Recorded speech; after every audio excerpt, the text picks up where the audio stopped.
Bienvenidos a La Voz del 21, ya faltan 19 días para el inicio de las clases escolares y en pro de construir una convivencia sana y erradicar el bullying en el colegio, nosotros estamos con la psicoterapeuta Claudia Tazara, con quien vamos a hablar sobre este importante tema, cómo erradicar el bullying en el colegio. Bienvenida al programa. ¿Qué tal, Liz? Gracias por la invitación. Ahora, si bien en el colegio los niñitos se molestan, se hacen bromas, no todo, supongo, es bullying. ¿Qué significa el bullying?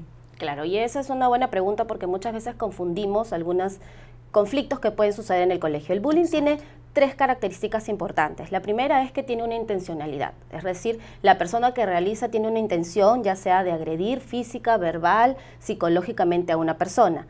Además, es sistemática, es decir, esta intención es siempre en momentos, ya sea en el recreo, en la salida, en la clase, pero es como que una constancia durante mucho tiempo. Y además se da por diferencias, ya sea diferencias de poder, diferencias de popularidad, porque lo notan diferente, pueden ser diferencias físicas, estatus o algo así. Entonces, teniendo estas tres características y en un cierto tiempo, entonces podemos estar hablando de que hay un bullying o que esta persona está sufriendo bullying, ¿no?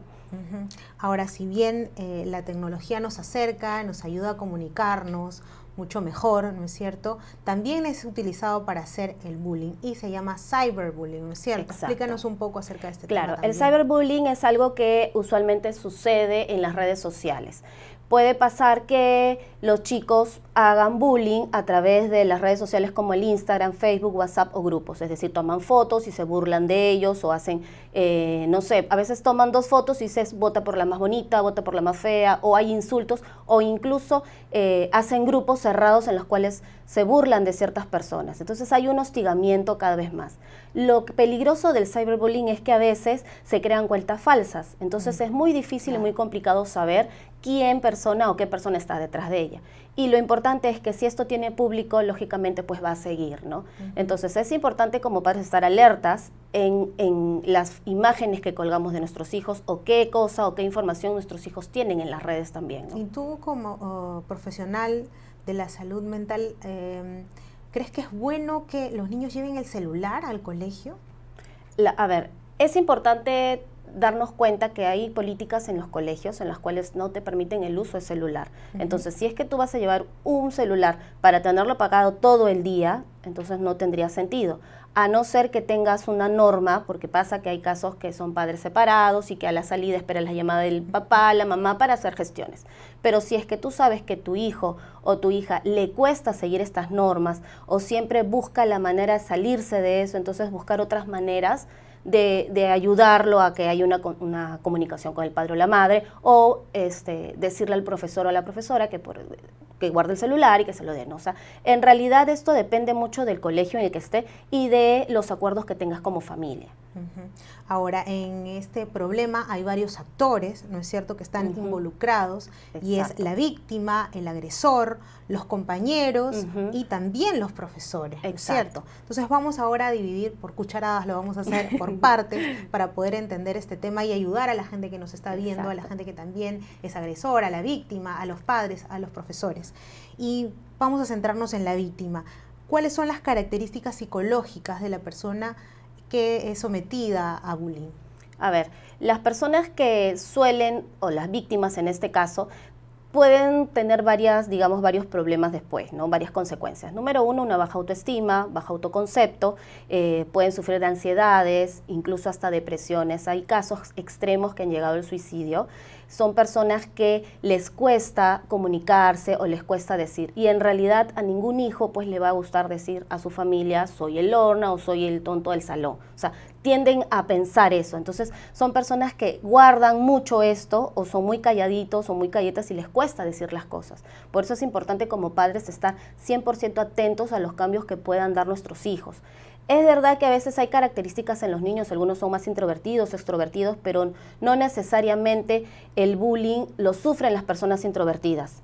No es así, en realidad lo pueden sufrir cualquiera y es importante cuando una persona ve un poder sobre alguien o ve algún defecto o ve algo y lo tiene paralizado en cierta forma, pues va a continuar, ¿no? Ahora, ¿cuál es la psicología del agresor? A ver, las personas que tienden a hacer bullying, es decir, los agresores, son personas que les cuesta tener empatía, es decir, no ve hacia las otras personas, siempre se quieren salir con la suya, quieren tener el poder de todo, les cuesta tener gestionar sus emociones, como que siempre quieren liderar, y si no tienen o no logran eso, pues van a poder hacer algo contra, ¿no?, de las demás personas. Como a toda costa quieren salir con la suya en cierta forma, ¿no? Entonces son personas que tal vez estas conductas las hayan tenido desde casa y que no las han sabido saber. Son personas sumamente egocéntricas también, ¿no? Y les cuesta pues lidiar con sus frustraciones. Por eso es que siempre tienden a querer pisotear a otras personas. Ahora, si bien ya tenemos la psicología del agredido y del agresor, ¿cómo los padres se pueden dar cuenta, por ejemplo, en este caso, de que su hijo es víctima de bullying? A ver, hay muchos cambios que los chicos suelen tener. Número uno es mucha ansiedad relacionada incluso para ir al colegio. Puede ser que sufran de dolores de cabeza, náuseas días antes, o siempre busquen salidas por no querer ir al colegio. Número dos, vemos un bajo rendimiento. Vemos que también estos chicos tienen problemas de atención o concentración porque están pensando constantemente en estos problemas o estas conductas. Vemos cambios que están escondiéndose o no quieren sociabilizar. Incluso a algunos más graves observamos que pueden llegar con golpes, pueden llegar con útiles rotos, útiles perdidos, constantemente se les pierden los objetos o las cosas, o pueden llegar con la ropa incluso rota. Son bastante temerosos o están constantemente a no querer o buscan cualquier pretexto para no enfrentar ir al colegio, ¿no? Entonces, si nosotros notamos esas conductas y estos cambios que no suelen ser comunes en los alumnos, pues hay que estar alertas, ¿no? Ya. Yo sí me doy cuenta, tengo un hijo y me doy cuenta de estas características, cómo debo afrontar esa situación, porque hay niños que son víctimas de bullying pero no lo quieren contar, no quieren dar detalles de lo que ha pasado. ¿Cómo lo afronto como padre? Lo importante es generar un clima con tu hijo de confianza y comunicación, y esto es algo que los padres tienen que hacer. Al principio tal vez tu hijo no te lo diga porque no va a querer, porque va a tener miedo, porque tal vez está amenazado o muchas otras cosas hasta más. Vergüenza. Exacto, ¿no? Pero es importante que él entienda que si él no dice en este momento, pues va a sufrirlo por mucho más tiempo, y hacerle entender esto. Entonces decirle o generar este clima para que confiese, para que hable, para que busquemos ayuda, y poco a poco podamos saber cuál es el origen, ¿no?, en general, y en dónde está pasando. Tal vez puede ser en el colegio, puede ser por sus amigos de la casa, puede ser incluso familia, o sea, puede ser en cualquier contexto, no solamente es escolar, ¿no? Ahora, padres siempre están de un lado o del otro, ¿no? El padre de la víctima. ¿Cómo hace el papá para darse cuenta que su hijo es agresor? ¿Qué es el agresor? ¿Qué es el que hace bullying en el colegio? Claro, esto tú te vas a dar cuenta en casa. Por ejemplo, algo importante es aquellos niños que les gusta o no tienen patrones de conducta, o es decir, no tienen patrones en las cuales quieren siempre salirse con la suya, o buscan la manera como quieren salirse con la suya, o a veces sus acciones no tienen consecuencia. Si tus acciones no tienen consecuencia, o eres muy permisible, o siempre dejas que siempre tu hijo se salga con lo que quiere, puede tender a hacerlo después o repetirlo esto en el colegio.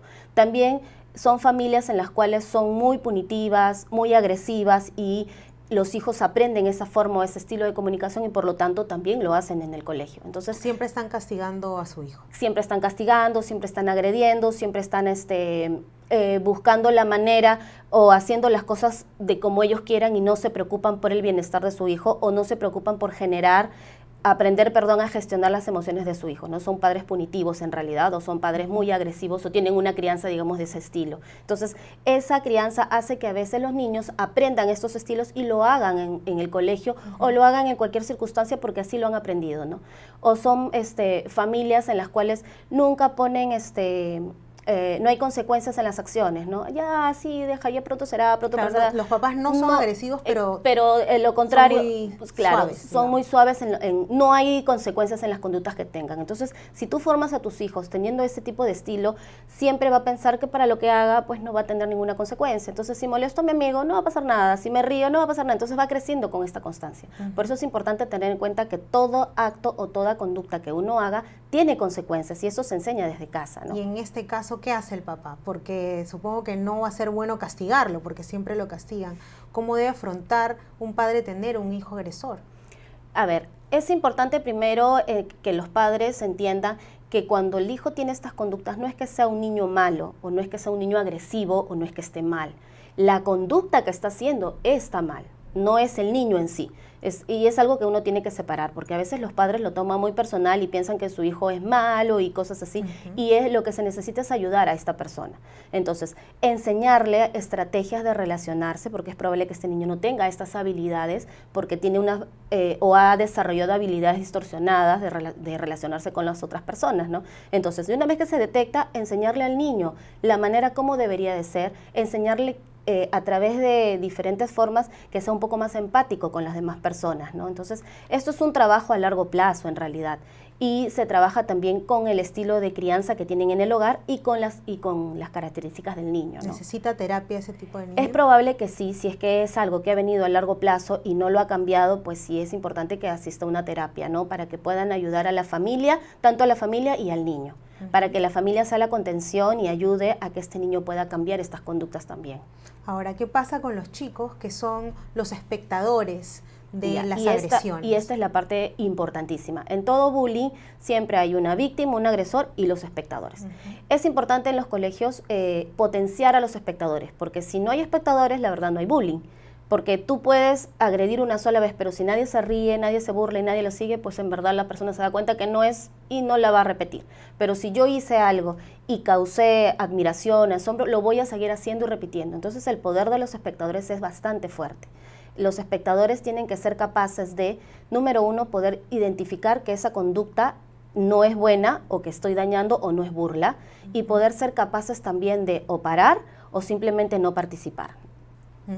Ahora también están los maestros. Exacto. Muchos maestros no saben manejar este tipo de situaciones, a veces lo pasan por agua caliente y dicen no pasa, tú debes saber cómo lidiar con esta situación, y el alumno no sabe cómo hacerlo. Claro, ¿Cuál debe ser el correcto comportamiento del profesor frente al bullying? A ver, lo primero es conversar con ambas partes. Cuando sabemos que hay un problema se conversa, que tanto con la víctima como el agresor.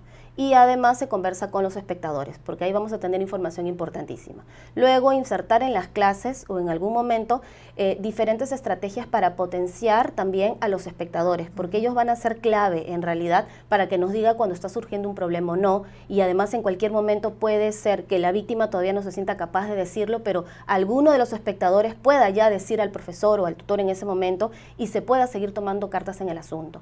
Entonces, se tiene que potenciar a todo el salón en cierta forma, ayudar a los espectadores a que sean capaces de poder decir, tal vez no se sienten cómodos en ese momento, pero de alguna u otra forma lo tienen que decir.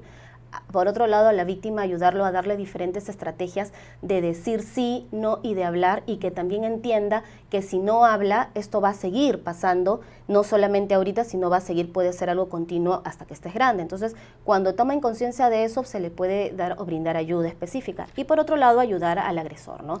A ver qué estrategias tiene de relacionarse y cómo podemos ayudar a que pueda, digamos, relacionarse mejor sin tener que agredir, ¿no? Y que está sucediendo también con esta persona que está agrediendo, ¿no? Claudia, muchas gracias por estar en La Voz del 21. Lo último que te pido que nos digas es, ¿se puede erradicar el bullying en el colegio o siempre va a haber estas expresiones de violencia? Claro, es importante que entendamos que todo proviene también de hogar, ¿no? De la crianza que podemos darle en la casa, de las estrategias que le podemos dar a nuestros hijos, de cómo los ayudamos a gestionar sus emociones, a validarlas. Entonces, eso con ayuda del colegio se puede hacer un trabajo, digamos, en equipo, ¿no? Si nosotros observamos algo mínimo en nuestros hijos, pues hablar en el colegio, igual en el colegio, ¿no? Si es que constantemente una persona te está diciendo, me está haciendo, entonces tomar atención qué está sucediendo. Tampoco es decir a los niños, pues defiéndete o haz esto, porque tal vez estos niños no tienen las estrategias. Es muy complicado decir defiéndete si es que no se les ha enseñado cómo defenderse o qué hacer en ese momento. Entonces hay que estar alerta y darle estrategias a los chicos constantemente, ayudarlos a gestionar sus emociones y que puedan también ellos poder tener estrategias de relacionarse o sociabilizar con el resto, ¿no? Y también para aquellos niños que pues les gusta salirse con la suya o ser más egocéntricos o mandar, ayudarlos a que puedan también generar, gestionar ese tipo de conducta de más que todo como liderazgo positivo y no como liderazgo en el sentido de que hundo a otra persona, ¿no? Muchísimas gracias, Claudia, por haber estado en La Voz del 21. A ti, gracias por la invitación. Muchas gracias a todos los que se han conectado a la señal de Perú 21 Televisión. Ya saben que en casa y en el colegio se debe crear ambientes saludables de tolerancia y de respeto. Buenas tardes.